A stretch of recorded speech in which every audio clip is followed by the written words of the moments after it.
Hi, my name is Michael Chikeen.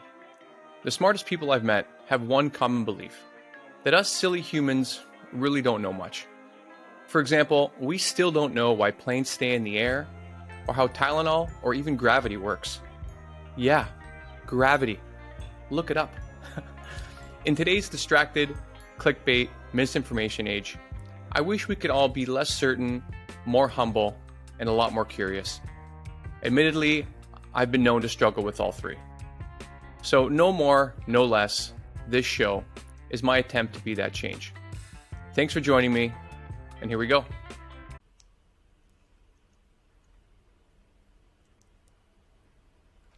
Hey everybody, welcome back to No More, No Less. I'm Michael Chikeen, and today in the virtual studio, I'm really excited to have Lucie Lincoln with me today. Lucie is an author, communicator, and creative explorer. Her recent book, Living a Creative Life, Everyday Play, and she's the host of the Almost Grown Up podcast. Lucie is on a journey to discover what it means to grow up well in a world that celebrates youth, and we're going to cover all of that today. So Lucie Lincoln, welcome to the show. Thank you so much for having me. I'm very excited. I usually sit on the other side of these, so it's quite nice to be like, can just sit back and relax. Yeah, I was here for 20 minutes adjusting lighting and everything. So getting ready. And I was trying to figure out why I like your name so much, and this is going to betray my geek status. It's because your name is like straight from a DC Superman love interest. I think I have you know how like Donnie Darko has the DD? I'm right. A secret superhero. Like, this is my alter ego. I don't know which superhero I'm going to be, but right now I feel like I'm living in my alter ego. Maybe at some point I'll get like bitten by a spider or get in some sort of like landfill. When I was growing up, there was this TV show, Alex Mack. I don't know if you know this TV show, but The Secret World of Alex Mack. And she had like some chemical thing, and she could sink down into basically like, I don't know, this material of gloop that could slide under doors and go invisible. So in my head, that's the superhero I'm going to become. I appreciate that you're aware of this. That your alliterative name has superpowers, because Alex Mack was a Canadian show, I believe. Oh, was it? Okay, yeah. I mean, yeah, we got a lot of our shows from North America in the UK. So yeah, I think we stole all your good TV. Are very low budget, low quality, so very few people know about them. So that's exceptional. For this call, because we had a great pre-call, and I think I want to start up with even your idea of growing up well in the world that celebrates youth. I really, really love that, because I've even found living in Barcelona, there's more life available to, I think, people that are growing up and aging here than what I see back home in Canada. I don't know if the UK or US is a little bit different, but I've often said that in Canada or Ontario, it seems like there's kind of these siloed communities that are very boxy for what part you are in your life. If you're single, married with kids, and then when you're getting older, there seems to be a lot less things to do, especially for people that haven't had children and grandchildren and all of these things. And whereas in Barcelona, I find like you go to a restaurant and people are 18 to 80 there, and people are out celebrating in the streets and at these different festivals and things. And I there's just so much more to life, and I really love it. And so I'd love to hear even how you came upon this idea of growing up in the world. Like what did you notice that took you down this path? Yeah, so if I'm being honest, it came out of a life crisis, which I think is where most of the stuff I get really curious about comes from. I had a bit of a meltdown pre-turning 30, where I suddenly realized, like, in my head, I was sort of building to this point and that everything would be in place at this point. And I sort of had a lot of the check marks in place, like of all of the things that I thought I should have reached by that point. The house, the job, the partner, all of that piece. And I remember thinking like, oh God, like, is this it? And if I'm not happy in this, and then I want to choose something different, the world is suddenly not set up like there was one path for me to be successful in, or that's the way it seemed.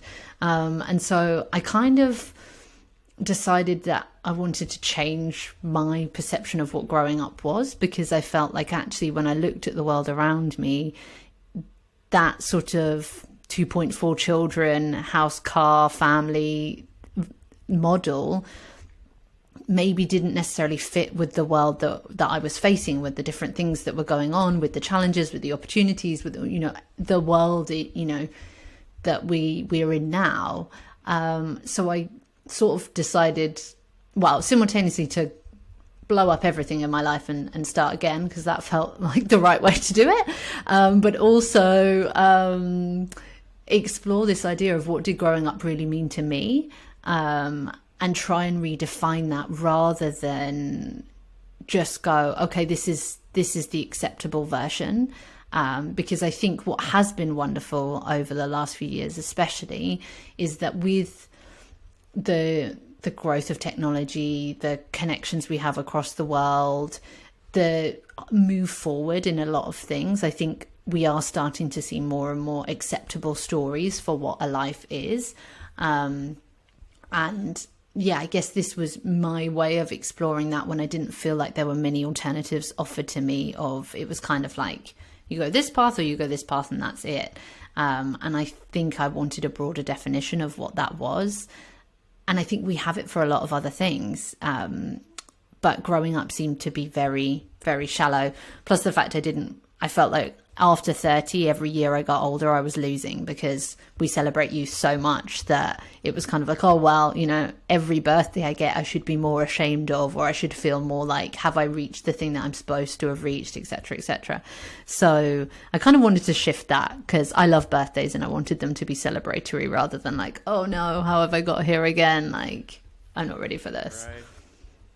That's so interesting, because so in my mid to late 20s, I read The Portrait of Dorian Gray, which really celebrates the importance of youth.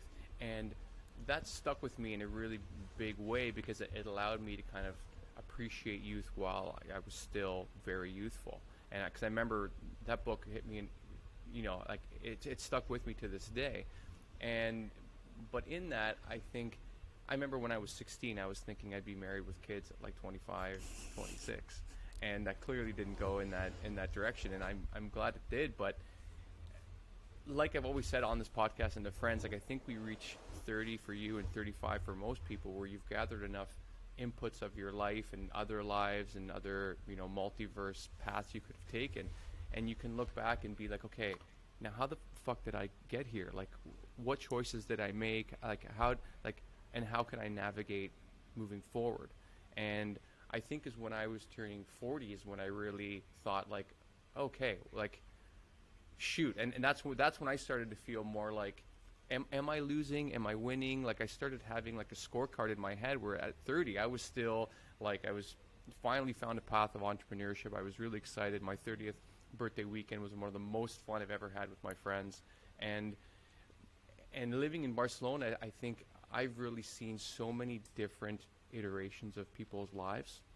And it like, because you have the Catalans that, you know, I think as an expat, the people that are from that area, you have a lot more stability than the people that were born and raised there, and they have their friends and their family and their jobs.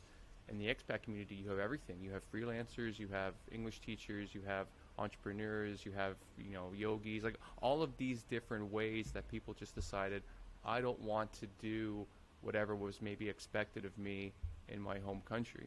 And it really always opens up, you know, my mind. I had a friend here, as I mentioned, who's 25 for the last week, and you kind of see the exuberance from which he's like coming upon life, and he's still deciding of like, okay, what am I going to do? Like, you know, where will I live? And I don't know. That really, really excites me. But it's it's hard to think of, okay, as I'm getting older, how do I want to architect my life? And have you had these conversations with your friends as well, or is this kind of like a singular exploration? No, I mean, I've had the conversation with so many people because I realized like I couldn't come up with something satisfactory, I guess, myself at first. So I was kind of like, how are other people doing this? How are, other people thinking about life and the meaning of life and why we're here and how we should be using our time and what that looks like.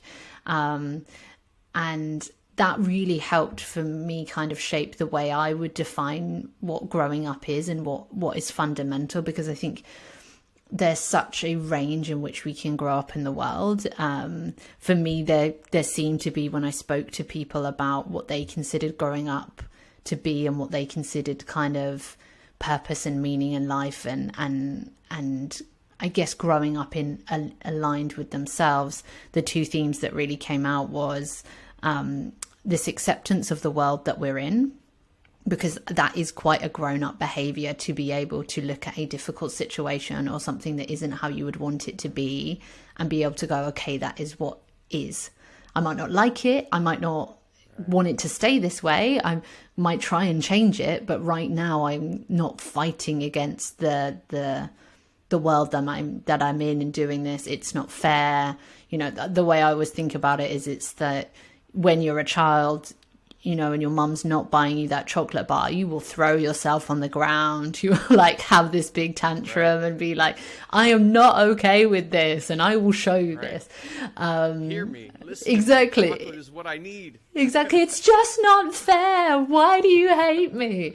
And I realized, like, I think I pretty much had that point, which I would have been saying that to the universe at points where I was like, this is not fair. Why? And then I realized, like, this is life. There is none of this. There is no kind of mum up there going, at least for me, I don't have this feeling that the world or the universe is my mum and is either treating me well or treating me badly, depending on what's fair or not. It's, life is life. So that... If I can touch on that for yeah. a second. And because there's a funny meme how like millennials or Gen X have done away with religion, but then through the back door is coming all of this like, astrology, universe, woo-woo sort of stuff. And what you said really triggered that response to me, really. Like, if people are thinking the universe is coming to help me and give me signs, well, then by definition, you're treating the universe as a personal God that's either giving you good things or smiting you. Because if it's putting you in directions that aren't acceptable to you, well then, I don't know, people maybe take it on themselves, being like, why is the universe treating me like this? And it seems no different than a God. Yeah. Whereas I've been having these conversations with a lot of friends recently about radical acceptance. Because sometimes I think there's a lot of environmental factors. So let's say you're in a very homogenous society where it's acceptable that everyone has to partner up, never get divorced, have children, and live that life. And for whatever reason, let's say you have a spouse that dies, or you have a abusive partner and you have to leave, and then all of a sudden you kind of feel like the outsider.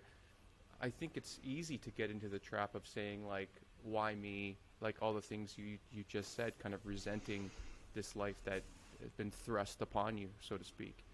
But if you practice kind of radical acceptance, then you can be like, okay, well, this is my life.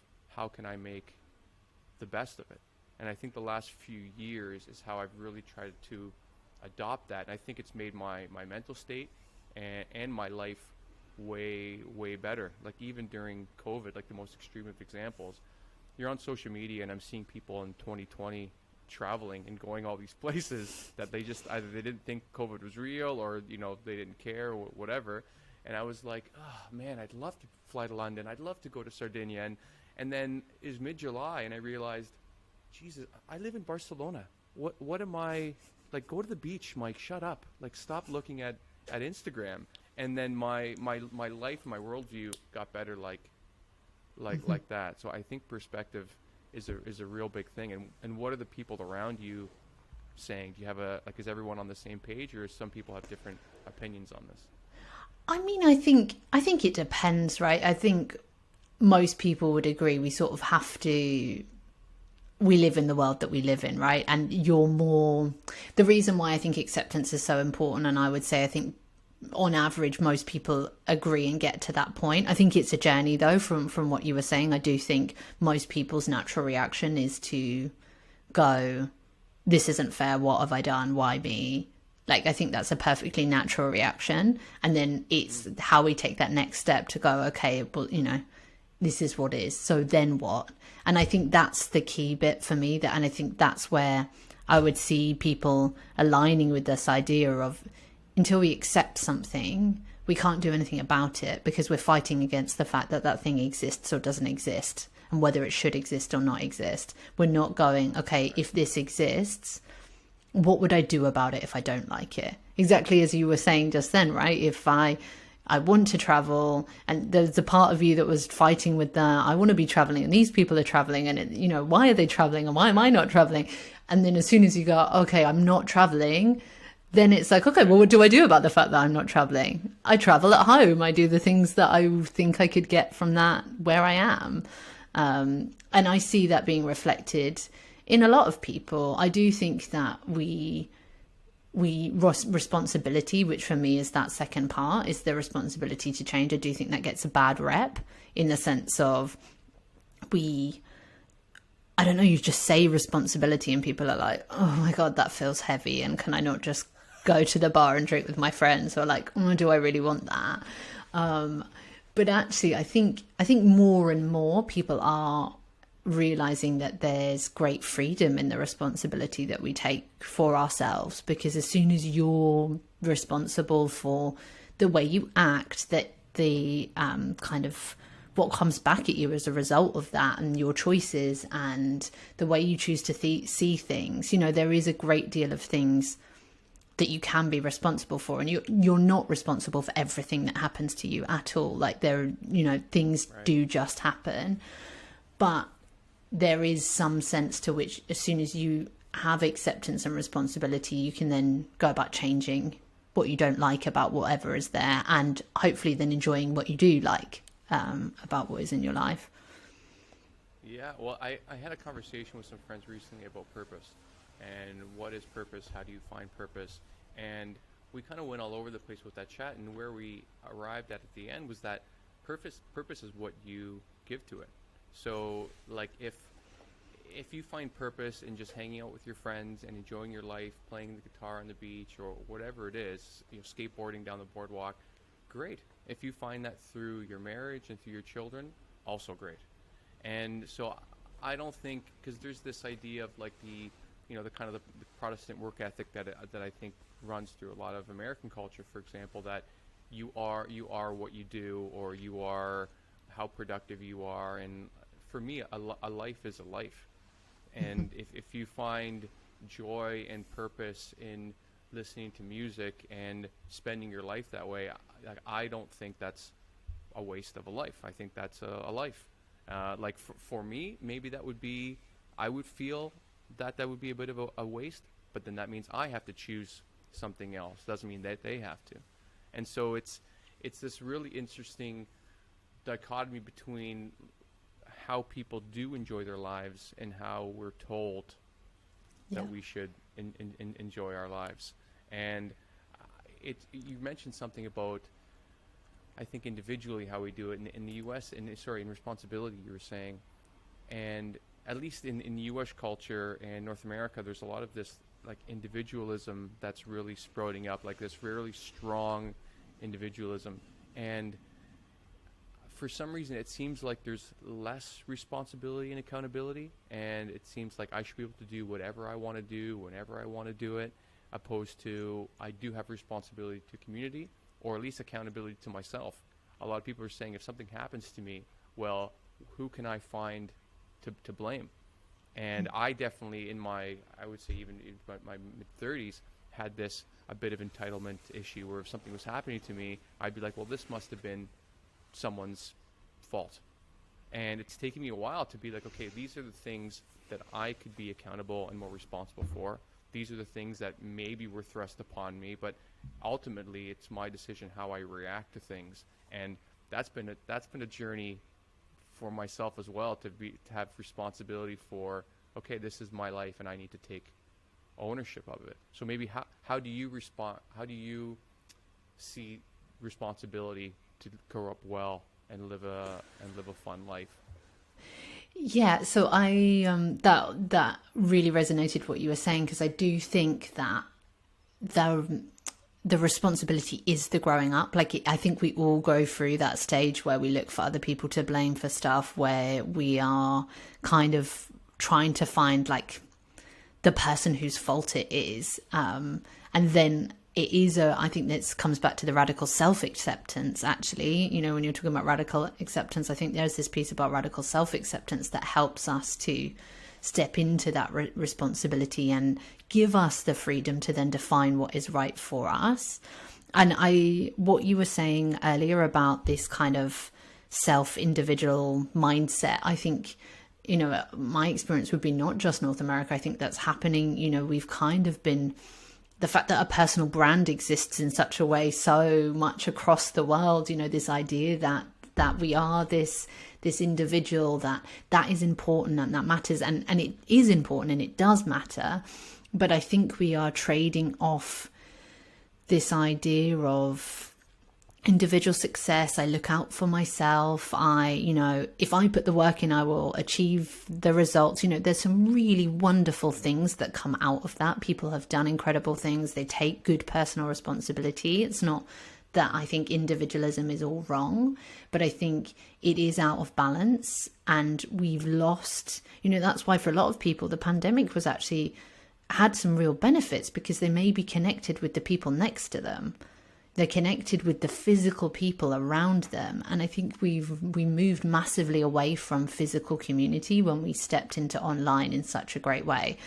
And don't get me wrong, like, I have met fantastic people online who I would never have met in person and never connected with and had great conversations with. But also, if our interactions are only online, you know, if we're only thinking about that community that we become more and more bubbled with, we miss out on this whole piece that you were talking about earlier, where you see all of life being lived together. And that's what is so lovely, for example, about what we get in Barcelona is this culture of a square, right? A plaza, which has all of life in it, because that's the way it's set up to be enjoyed by everybody that is in that space. So whether, you know, the grandparents or, you know, the elderly people in the generation might be sitting on a bench having a chat or interacting with their families or out by themselves, you know, you see lots of different people, and that age range goes, you know, from 90s, 100s all the way down to 6-month-old just born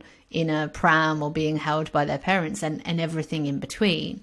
And I think when we forget the fact that we're part of that as well, that we might be part of this online community, that we might have this individualism to go and build our own thing and make that happen, and we sort of trade off the I'm part of a community, I'm important to the people around me, you know, I make a difference right here, right now.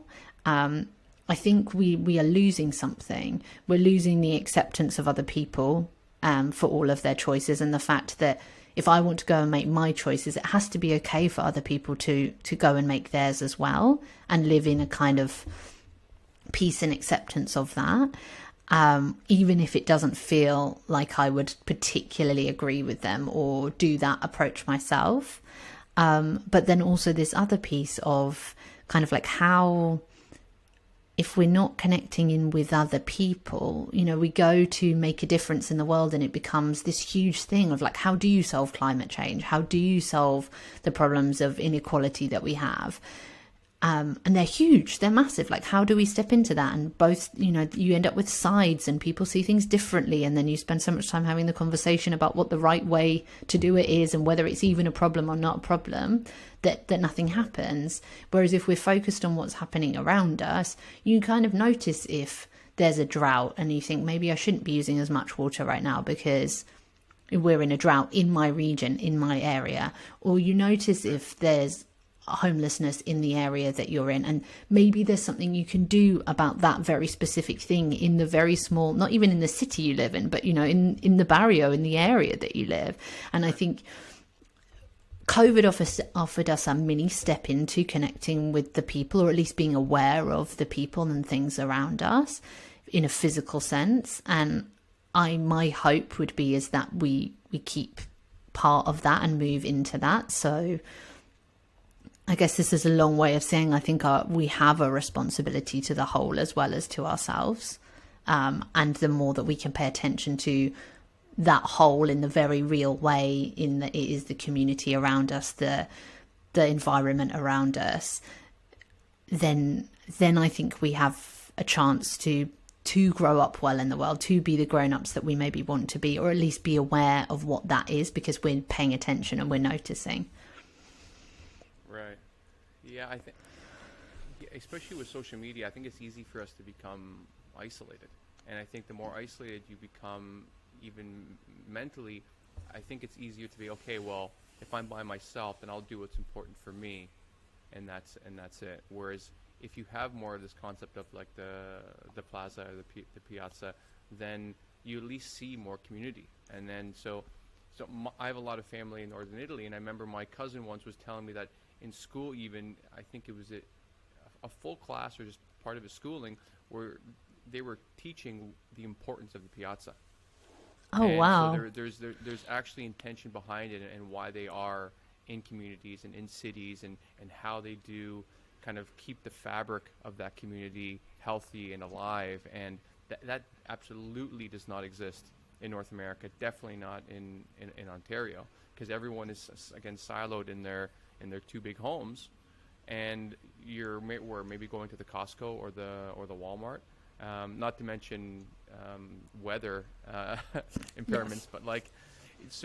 but people aren't really gathering together anymore in those environments. Where in Barcelona, I kind of feel it's everywhere, and I think a lot of Europe is like that. But I don't know. I don't know how to get back to more connectedness, and I think it is really important.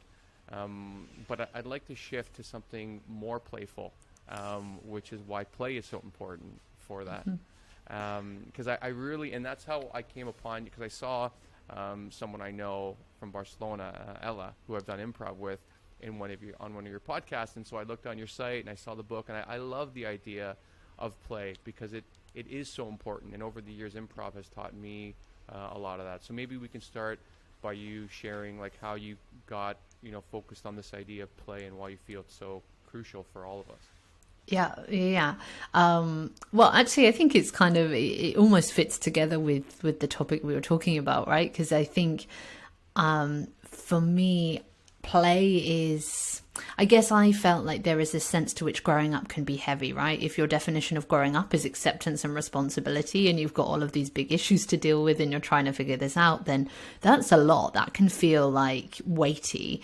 And I wanted to redefine a growing up that had the stuff that I loved, that I love from my youth, that feel, I guess, a part of me, in terms of a playfulness, a silliness, kind of having an afternoon nap, the things that felt like, oh, actually, you don't need to put down everything that was great about childhood just because you're kind of growing up now. Like, you can bring some of that stuff with you. And play really crystallized for me during the pandemic, because it's when I started writing the book, because I felt like I was in a state where my usual ways to play, because I'm naturally quite a playful person, and a lot of them would come from interacting with the world. The person that I would find, like, I remember one day there was like a random pink ball on the pavement that somebody had left or got abandoned, and I spent a long time kicking that along the street and kind of playing around with it. It would be that type of thing, or I would see something that would make me laugh or inspire me, and I would go and create something from that. But spending 3 months entirely confined to the few walls in which I lived really made me recognize that, I got very stagnant. I felt very heavy. I felt like I was battling with that. Where was that inspiration? Where was that spark? And play then became something, when I thought about it, I realized I actually need to do this deliberately. It's not just when I feel playful, I will play. And I think that's what's wonderful about play. It works both ways. In a similar way to, I actually think about creativity, right? When you feel creative or when you feel playful, there's so much you can do, and it shifts your energy, and you have this mood, and everything becomes There's a magic to it. I don't know, there's a spark to it. But you can also get to that place by doing the thing before you feel like that. So playing is a way to end up feeling playful. So even if you're starting feeling stuck and stressed and heavy and worried about things, actually the play can be the way to get into that playful space, and you change your mood through play. And so this is for me why it became such a crucial thing. Is the more and more I looked at it, I realized, wait a second, play changes my mood. It shifts my perspective. It allows me to notice things, it allows me to notice my community and the people around me and what is going on in the world. It helps me pay attention. And I think that is a really important skill right now when, with things like misinformation and overwhelm and the amount of information that we have access to and people's views that we're told and all these different things, like actually paying attention to the world and yourself is a really awesome skill to start to hone. So it had these aspects to it, but it also had connection. It had connection with myself. It had connection with others. Like one of the fun games that me and my friend started during lockdown was we would send a photo of what we were doing, and then the other person would add something just in paint, like, really badly drawn on. Like they'd be like, it started with literally just me adding myself to the photo and being like, this is me next to you. And then it would go back and forth and we'd add layers onto this photo over and over again. And then we'd start again with a different photo, and it became a goal of just trying to make each other laugh or, be like, oh, you're not alone. Like I'm here with you in this photo, even though I'm not physically there. And That's so, fun. yeah. And I think there are, it's where you're like, it offers us connection, both one, because who doesn't like to play together? Like that's what's great about improv, right? That, we've both had that experience of when you're in that space and you're in that space with other people, it kind of expands even more that feeling where you're like, oh, I feel alive, I feel here, I feel this energy, and I guess a spark is the way I would describe it. And then when you do that with someone else, then I think you feel seen as well, and you feel heard. And those two things, for me, I think that's where this drive for individualism comes from, is we want to feel seen and heard. And so we're all building our personal brand in Instagram and TikTok. And I mean, don't get me wrong, I have a TikTok, I have an Instagram, I have a website, I have a personal brand so it's not like I'm immune to all of it. But trying to balance that by actually really being seen and heard by the people around me and doing the same for them feels like maybe a better route. And that's where I think play can just insert itself in a big way, not to mention just give us some joy, which is really important. I want to touch on something for a second that I never thought of, where you're talking about social media, being seen and heard, and etc. And I wonder if there's a correlation or some sort of connection between, if you don't feel seen and heard, either growing up or in your real personal life with the people that surround you, where you are, if the effort to be seen and heard more on social media starts to increase, right? So you feel like if I'm not heard by my partner, my parents, my siblings, my immediate circle, well then I need to broadcast out my feelings and how I am to the world, or maybe it starts more in childhood and kind of like stays with you. So I don't know, because I know social media has really changed how we relate to the world in general so much, and I think we already know how devastating it can be for mental health, and hopefully in 5 or 10 years we taper off or create some guardrails so we can have healthier mental states. But right now I really like to think of, okay, well, how can we best use social media and the internet to have a better connection with each other. That's why I'm a huge fan of podcasts for that, because I've always enjoyed hearing about different people's lives, and as I started traveling and meeting people that have lives so vastly different from anyone that I met growing up, even into my 20s, I still love to hear, okay, how someone started and how they got to where they were, living in Thailand, living in Barcelona, living in whatever, like two streets down from their parents. Like how did these things end up being as they are? And to go back to improv, I'd really like to stay on that topic for a minute, because I found it in university through a friend. I hadn't even heard about it. He was joining this improv group or whatever, and just saying, hey, do you want to come to tryouts with me? And I was just doing nothing that night. It was really came out of boredom. I'm like, yeah, sure, okay. So I went, and I ended up making the team, and he didn't. And so that created a bit of a rift at that time. But I was like, this is great, like, because I really felt like, and this was like I was in uni, so I was maybe 20 years old, and so I felt like I haven't been playing like this since I was a kid.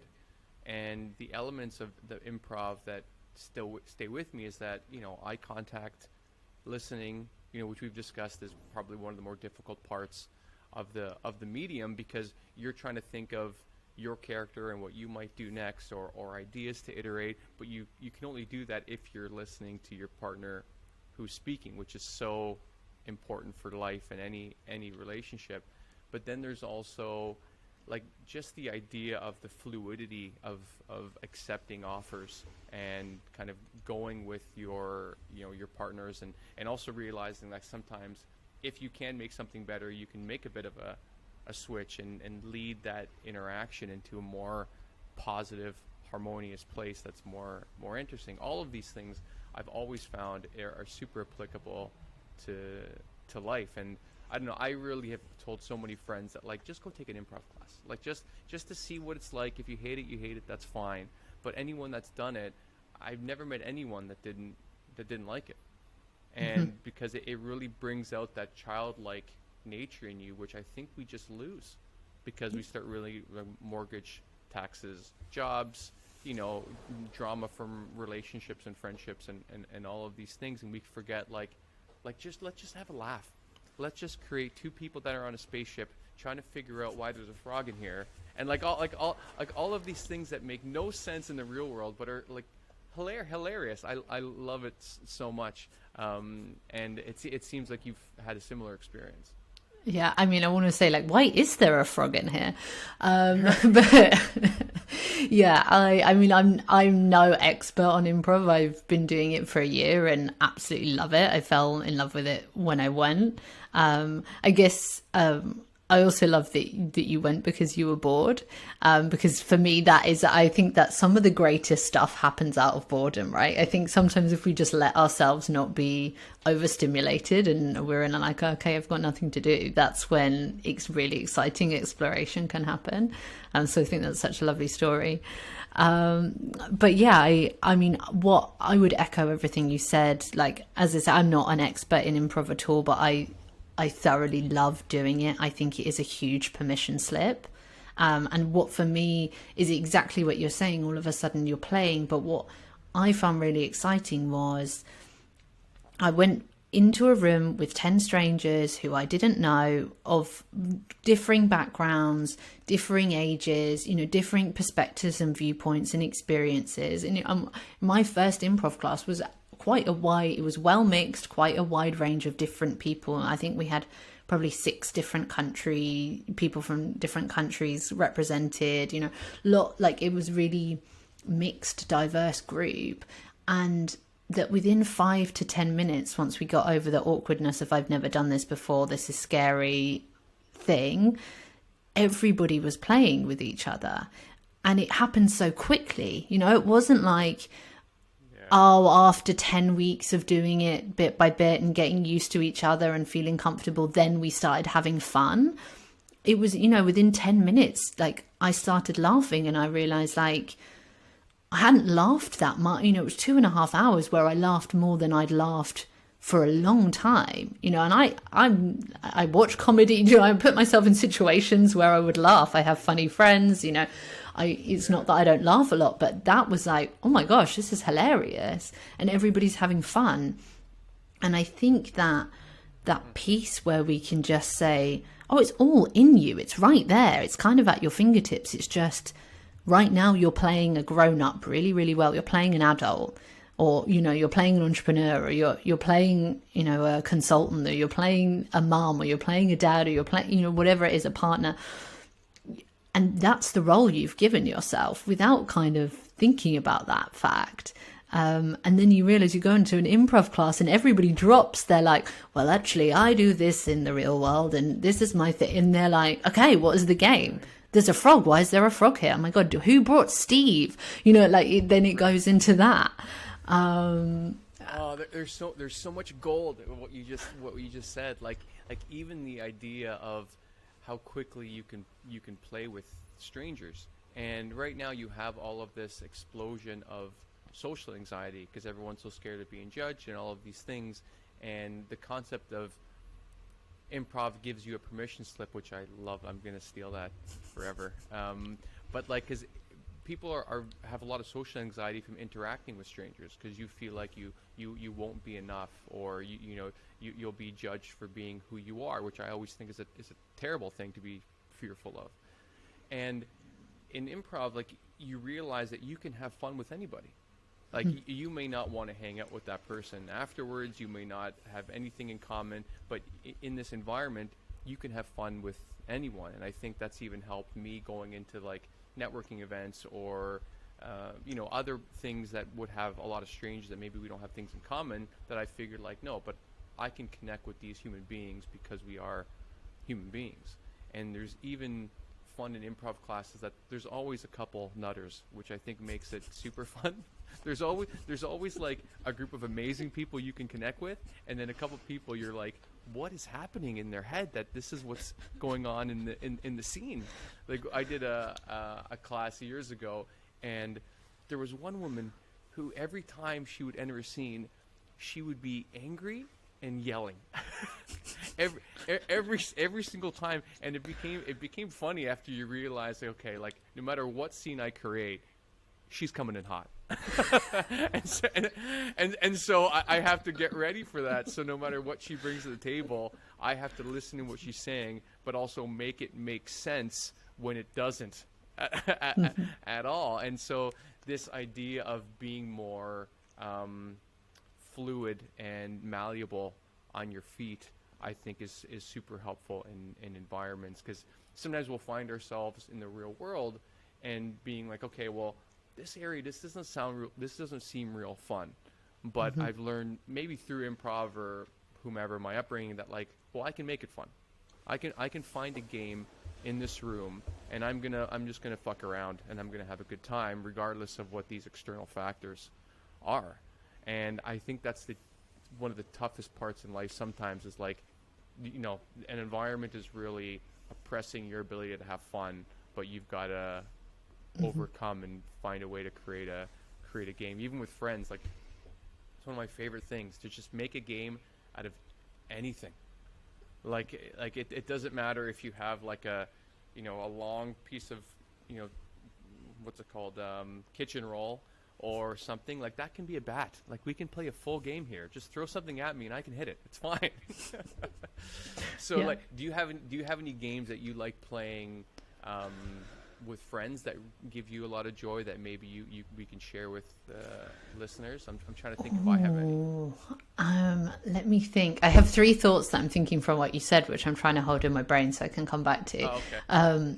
But games that so one, I do think a really easy way when you're not physically with people, that game I told you about before, where you have the phone and you send a picture, and it's it can be a challenge that you can send to somebody. I think games with people, often for me, it is that you can find the game in the conversation. So, do you start kind of having a secret theme to something? I'm trying to think how I would, because I think a lot of times play with other people, especially with friends, happens organically, right? And somebody will say something and then that will get questioned, and then it will be the repeated callback that comes over and over again, and everybody's trying to be like, how do we get this one word or concept into the conversation that continues going? But I think, oh my God, the thing is, there are so many ways to play, and that's I think the challenge that we can bring to ourselves is, how can I make this a game? Or what if this what would make this funny or fun for me, which I guess was the point I just wanted to quickly say from what you're saying is I think play doesn't have to be, it's really helpful when there's an environment for play and you can set that up, but also you can add play onto anything.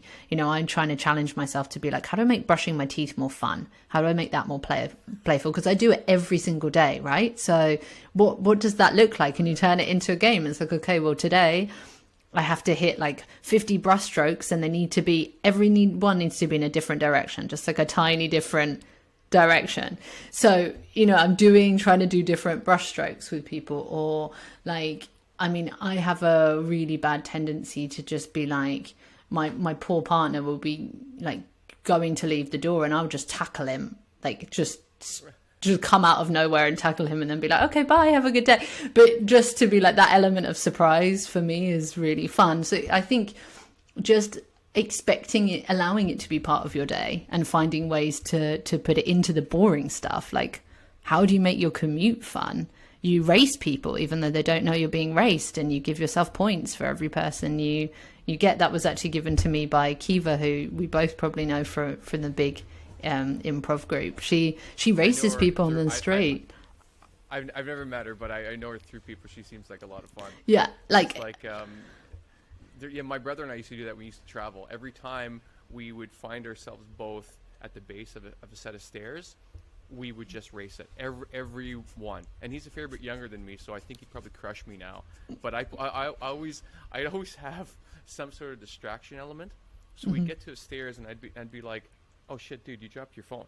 And he would turn around, and I'd be halfway up the stairs already. And I'd always have to find something different like that. But even as you mentioned, your partner, with my ex-partner, she used to have a dog, and when we moved, it was a long story with the dog, but she had to give the dog to another family, and I knew she always had an element of like longing to get a dog. So every now and then, when she'd come home, I would be the dog, and I would just make dog noises and go up and be like, and just like, and so like these little things I think bring a lot of joy to life, and even like on road trips to make them more interesting. There's a friend of mine, if he's listening, his name's Joe Palazzo, and this is one of the greatest questions. I don't know, we were on the way to the cottage or somewhere, it's like a 3 or 4 hour drive, and he said, okay, and this came out of nowhere, we were just listening to music. He's like, Mike, if you could go and relive one moment from your life, what would it be? He goes, and you can either watch it or you can relive the entire thing. And this set off a conversation that I think lasted the entire drive, because you have to really think about it. You have to pull out a couple things from your life that were, are amazing or even informative, and so we just kind of explored why that moment was important to us, and this just came out from driving. So I like question games a lot. Question games are great. Singing. Oh yeah, I have a good one on that. Oh, sorry, go ahead. Please. No, I was just going to say one of my favorites is you pick an age, like what you think is a child age. For me, like 7 or 8 is quite a good one. And like, what would have been your 7 or 8 year old's ideal day? And then the challenge is, once you've done that, can you relive that day somehow? I like that. You know what? I think that is an element of why I love this city that we live in. Because when I was 7 or 8, there's nothing I love doing more than riding my bike. Like, even my first bike that I bought, I had to save up half of the price of the bike from my allowance, and my parents paid for the rest. And I would take that thing through the woods. I would fall off it and get back on. Like, I loved it. So even now, if I'm going from where I live down to the beach, like, I'll go down Paseo de Gracia, which is on a bit of a decline for people who don't live here, and I will just kind of like stand up on my bike on like a Sunday morning and just let it roll. And even to today, I just feel so much joy doing that. Whereas when I tried to live in Lisbon, for example, it's not a really bike-friendly city, and it was kind of a bummer for me. I'm like, I'm going to get myself killed if I ride my bike on these streets. And that's great. Hold on. The other idea I was going to say is, when something's bothering me, I really like to sing it out. Like, I would just sing a song making fun of whatever it is, and I can get some pretty good runs on lyrics and verses. Nice. So you have good musical improv, basically, is what you're saying. which I've never actually done. So I'm thinking about taking the class here, because I heard the people that run it are pretty talented. So maybe that's my my next play goal. Next thing. I love it. Yeah, a good play. I think singing is all of that different stuff where we access a different part of ourselves. That's what I've realized is a really, because something I talk about quite a lot is also like, how do you get into that space, right? Because we're talking about in improv, you turn up to a class and you're in that, you give yourself permission and you can play really quickly. So what are the other ways that you get into that space? And for me, that physical shift of I'm singing or I'm allowing myself to dance, or you kind of release something, that is another permission slip into that way of playing. So yeah. Sorry, I gasped when you said that, because it made me realize how much we do. Like, we don't give ourselves permission to play at all. And like, when you said permission slip before, I didn't think of it, how much it applies to the rest of our lives. Whereas, because in that class, you've paid for the class, or you've attended a meetup or whatever, and the confines of that environment tells adults that this person is okay with me acting silly, the other person is okay, so I'm going to. But even in then, it's really difficult. When I took an improv class at Second City in Toronto, there was this Asian girl who was like incredibly tightly wound. Like, she was like in a finance position at a specific company, and when she came in, and she was super nice, and she's like, I want to take this class because I really want to come out of my shell more and not feel like I have to be serious all the time.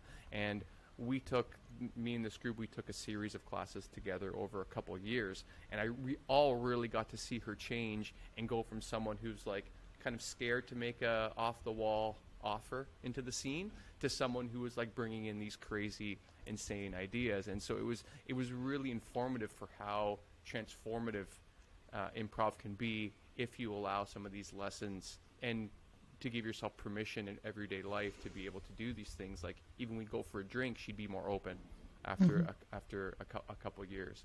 So it's so I think it's maybe a practice where we think, no matter where we are in our lives, I have permission to play. I have permission to make this a fun environment, and not think that we always have to be whatever imposed personality traits we think the environment calls for.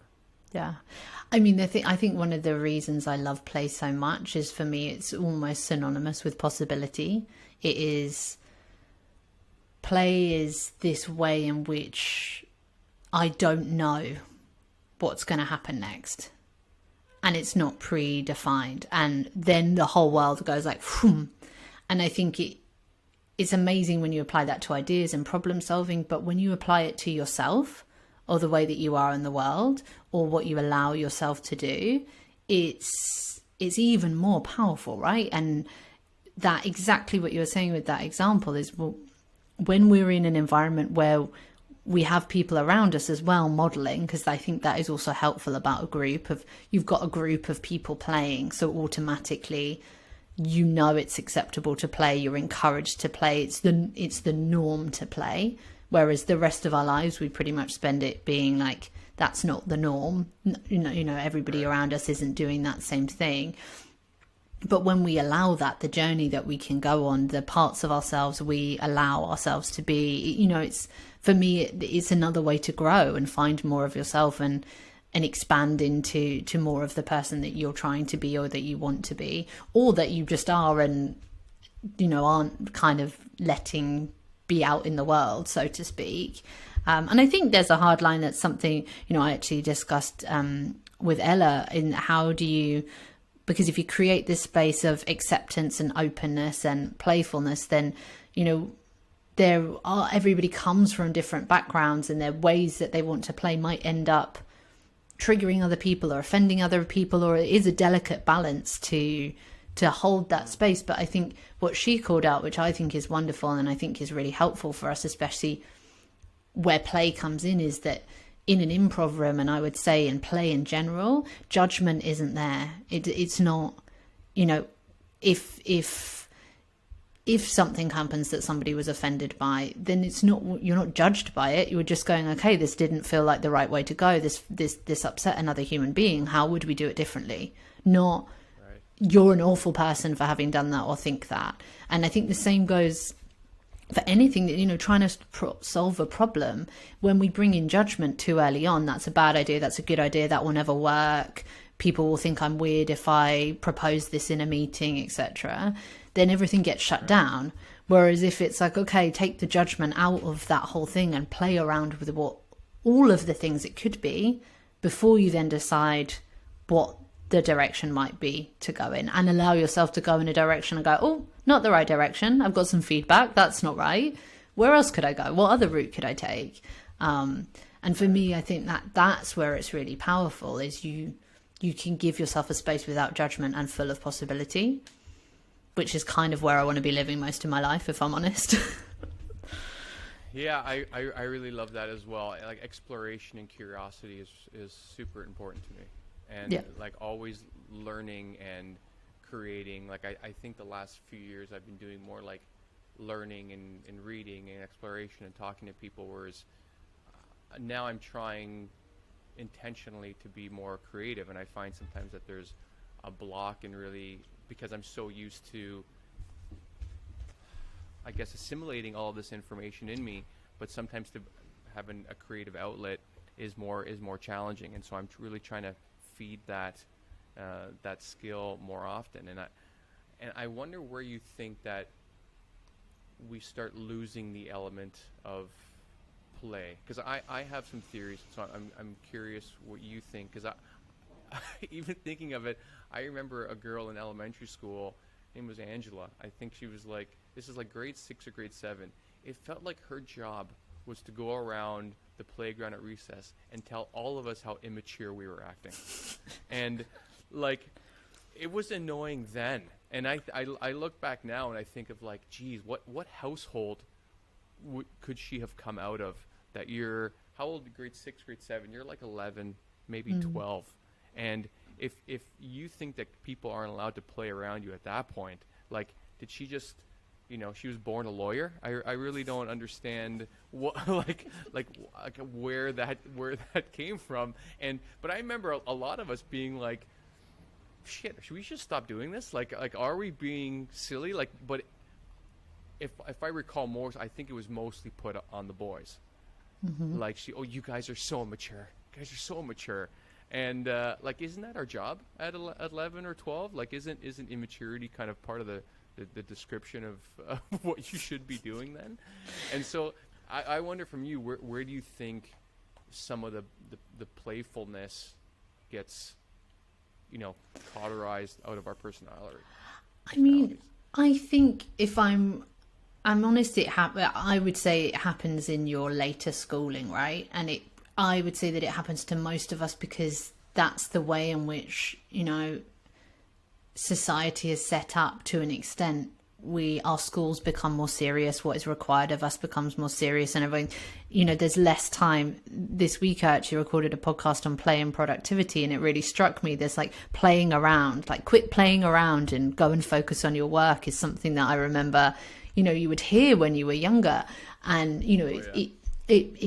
play gets put as the opposite to productivity, as the opposite to success, as the opposite to achievement, as the opposite to being a grown-up, to being an adult. And I think there is this phase in kind of teenagehood as adolescence, and I'm not an expert on any of this, right, but that where we start to, one, become more aware of how we're similar and different to other people, and that then it becomes important, and we start to really feel the importance of belonging in a way that maybe it hasn't been so apparent to us before, or at least when we realized that we didn't belong, or we did belong, we didn't tie it quite so much to ourselves and who we were in the world. And I think when you're younger, it's much easier to go in and out of, I'm playing with this group of people, I'm playing with this group of people, whereas as you get older and go into your adolescence and kind of like early adulthood,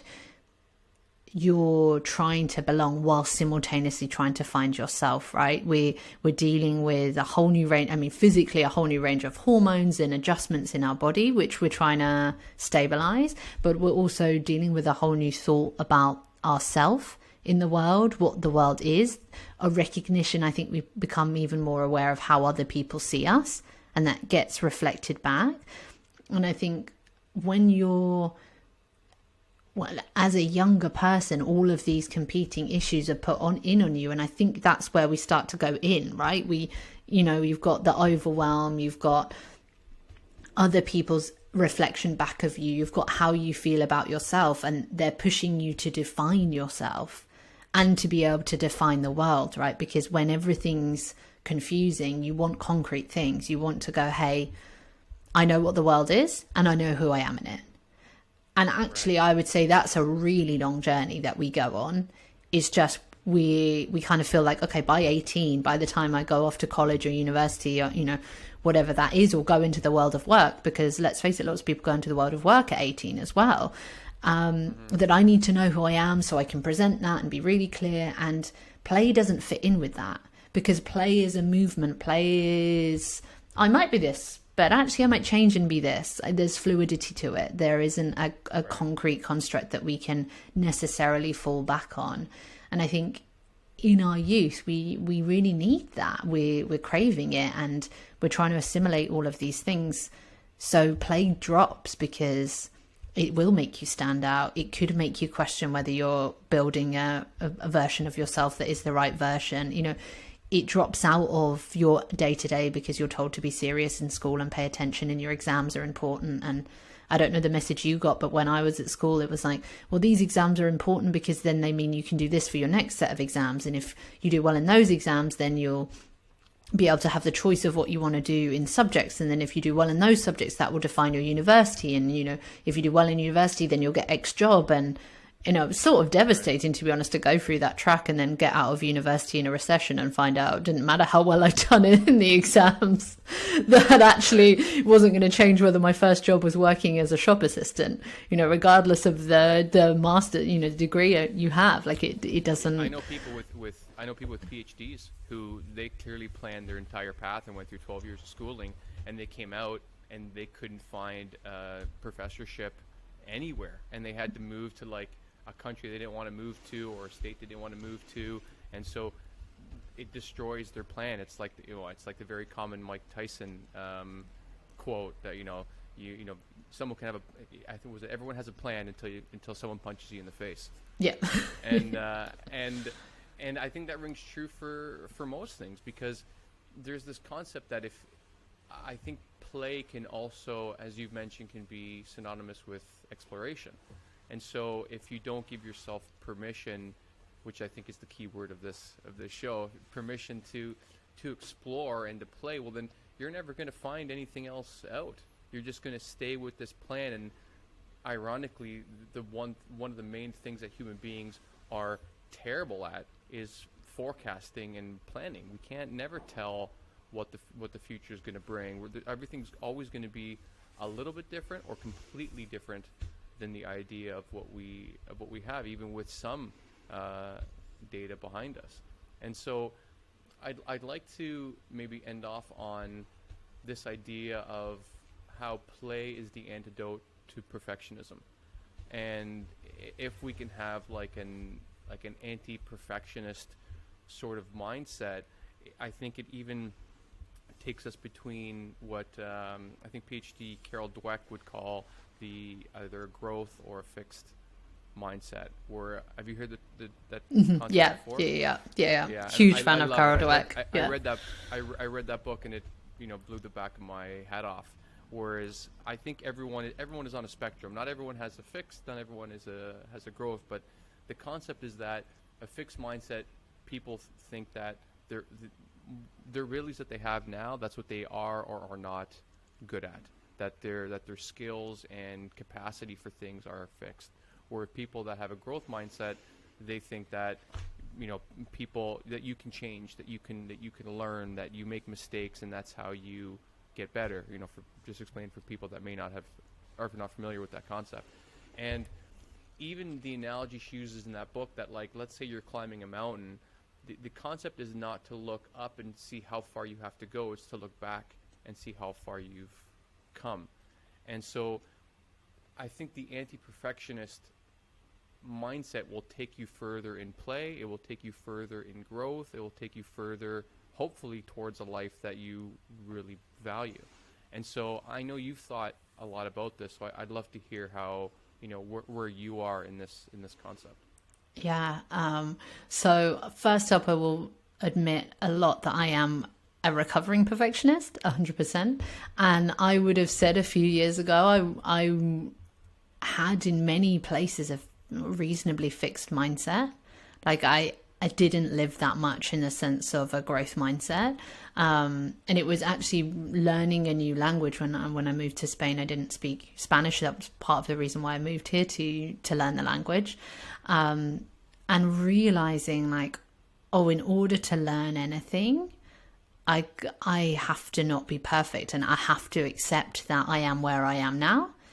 And if I'm going to ever be fluent in this language, it's going to be a growth process. And actually watching myself learn something then became something that I could fundamentally apply to lots of other things. So it was for me, that was a huge unblocker of this, and it really linked in and helped feed the work that I was trying to do to let go of perfectionism in some ways. And I think that's a journey. I'm not sure if I will ever fully let go of it. I find myself all the time trying to perfect things, but I see play as a really helpful and huge tool to do this, because play is, by not defining an output, by just defining an area of exploration, automatically you can't fail in the same way, because there was nothing you were ever trying to get to, or any failure is a discovery.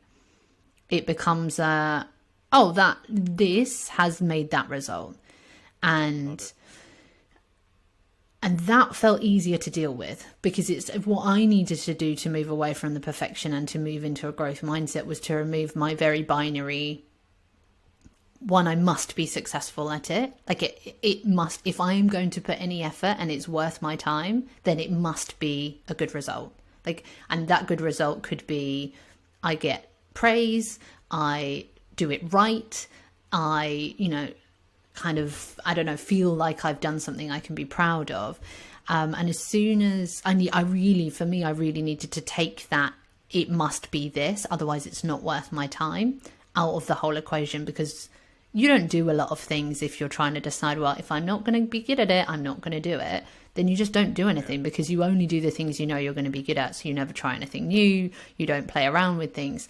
And that for me was really, really important to change. One, in order to be able to even learn a language, because for anybody that's learned a second language, I mean, hats off to all of the amazing people in this world that speak 2 languages or more. It is an incredible piece of work to learn another language, and requires you time and time again being humble and dealing with the humility of going, I'm going to make a mistake. People will correct me. I will have to go into a situation where I have vulnerability, because the only way you learn is by making mistakes and having them be corrected, or by people going, sorry, what? And then you're like, that wasn't the right word. Okay, what word am I searching for? I need to go and look up how to say this thing so I can do this next time. Those Right. things. And I think learning that about ourselves is really important. And for me, play is a route to do that. I mean, learn a language if you can. I think it's a wonderful thing to do. But by putting ourselves in playful situations where we allow ourselves to not have a fixed outcome, to try something new, to do things for the joy of doing them and not for the outcome, we start to break down this perfectionism piece. And I think that's where it can be really useful, and play is a nice thing you can add into every day. It can be mini practices that let you go, I'm going to try this thing, and it doesn't have to work because I'm just trying it. I'm just playing around with it. Right. And that lightness is super helpful. Experimentation. Exactly. And I think that's where it takes you then onto that, because I think when you start to experiment, exactly what you're saying earlier about curiosity, you then become more curious. And the more curious you are, I think, one, it it gives you this kind of ability to open up the world into what if, which not only gives you a huge amount of possibility with everything, but it also lets you question the things that you thought had to be that certain way. And I guess what I love so much about your podcast and the theme is there's a humbleness to it. There is a recognition of, I don't know everything. And, there are so many things to learn in the world, so many things that I can be curious about. And to me, that really speaks to what I think is also kind of at the core, or something I'm really thoughtful about right now, is this idea of wonder. And that is that, like, both that I wonder what that thing would be if it was different, or I wonder how this could be. And also that the use of the word wonder in a like, wow, I'm like awestruck. I'm in wonder just staring at this tree, or watching this person achieve this amazing thing, or seeing somebody simultaneously switch between 4 different languages. That's me being like, oh my God. I'm like in wonder about these things. And to kind of bring it full circle to what we were talking about before, that for me is what connects us.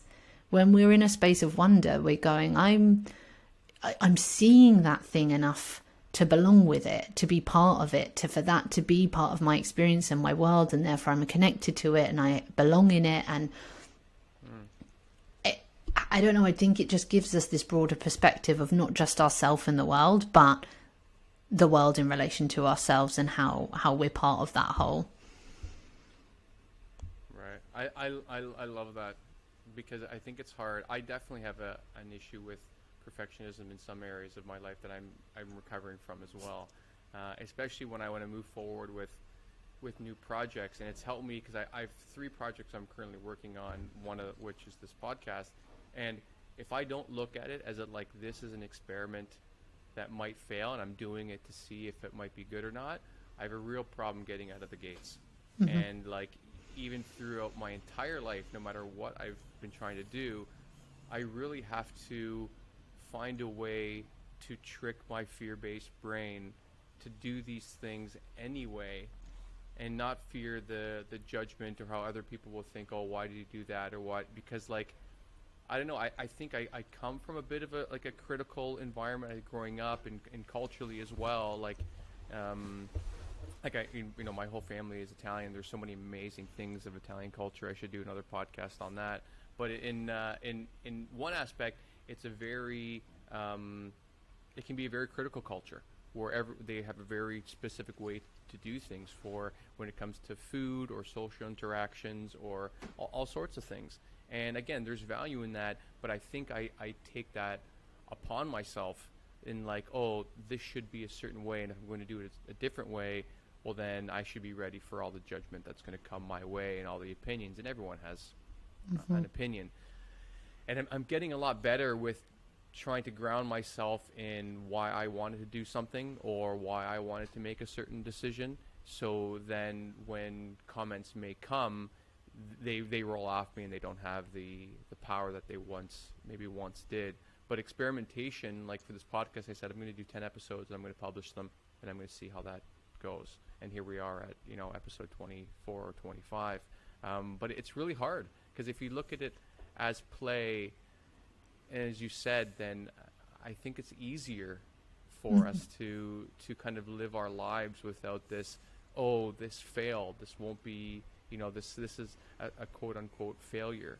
And I think I mentioned to you on another call that I read a book a long time ago called On Being Wrong, and I don't know what the name of the author was, but the title is On Being Wrong. And it really allowed me to realize we don't progress, we don't learn unless we've made mistakes. And I think your example of language is one of the best ones and easiest for everyone to understand, myself specifically, that I've seen other people that are afraid to speak when they're learning a different language, and they don't really progress. And the only way I've learned is just to throw the words out of my mouth in the order I think they should go for someone to understand me in Spanish, and I will just look at their face if I got those words right. Yeah. If they look confused, I'll be like, oops. What did I just say? And so I've gotten used in that respect to being like laughed at in with my family in Italy when I will fuck up a sentence, which happens very often. But now after so many years, now they understand that I'm doing my best to communicate, and now we all have a big laugh, and they'll be like, no, that means this or this means that. And so if I can ever execute a like a wordplay joke in a different language, I feel so powerful. And I guess to end on, what is like the main core thing that you've learned over writing your book and the people you've spoken to about play? If there's one thing you could leave people with, what might that be? Maybe I should have sent that to you pre-call, but I don't want to put you on the spot. Yeah, that's a big question. Actually, I think two things. One, and I think it's something I learned for myself as I went through the process of kind of exploring this topic and opening it up and writing a book and putting that out in the world, which was to trust yourself, to like allow yourself to be who you are, have the thoughts that you have, explore those, to trust that there's something interesting in the direction you're going. That's what I would say on a personal level I learned, but also I would say that applies so much to play, because that's a gateway, right? That's a permission slip. That is a way to open up and just go, you don't need to know in advance what you're doing. Just trust yourself to figure it out along the way. Just trust yourself to get a pencil and a white sheet of paper, and that can be play. Trust yourself that you'll do something with that. Trust yourself in an improv room.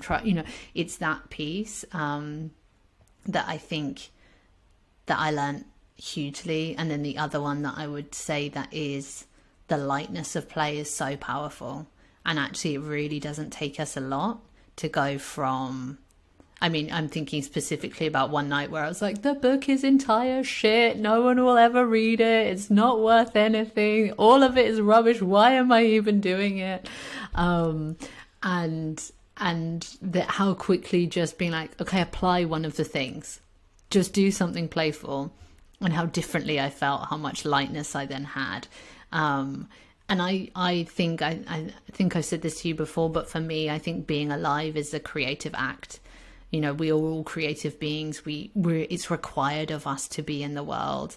And so I think when we can enter into that with a sense of trust in ourselves and a sense of lightness in, hey, it failed. I wonder what I'll have learned from that for the future. I wonder what this will help me with next time.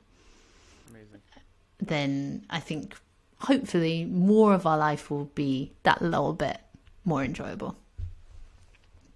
I love it. See, big question. You nailed it. So where can listeners find Supergirl Lucie Lincoln? Oh, so luckily my dad got into technology early, so I have all the domain names of my name. So lucielincoln.com, and it's Lucie with an IE. And then I'm on Instagram and TikTok at lucie.lincoln. So a little dot between my two names. And yeah, that's where I hang out a lot. I also have a podcast called Almost Grown Up, which we mentioned already, which, yes, has weekly insights on playing a little bit. So yeah, I think they're the main places to find me. Perfect. Well, hopefully we get to do an improv class together at some point, maybe musical or yeah. Or, and or Steve the frog just shows up, and we're like, Steve, come on. What are you doing? Guy, honestly, he loves travel. Just hanging around all the time. Oh my god, maybe that's the frog that's gonna somehow like give me some rare disease that activates my superpowers, and that's why Steve's here. This is the frog that changes everything. Exactly. And I love that you named him, by the way. Yeah. Also, the frog that changes everything is a great title. I feel like I kind of want to trademark that. That's a scene title, the frog that changes everything, or a children's book. Are we writing a screenplay now? Yeah, this happened. Yeah.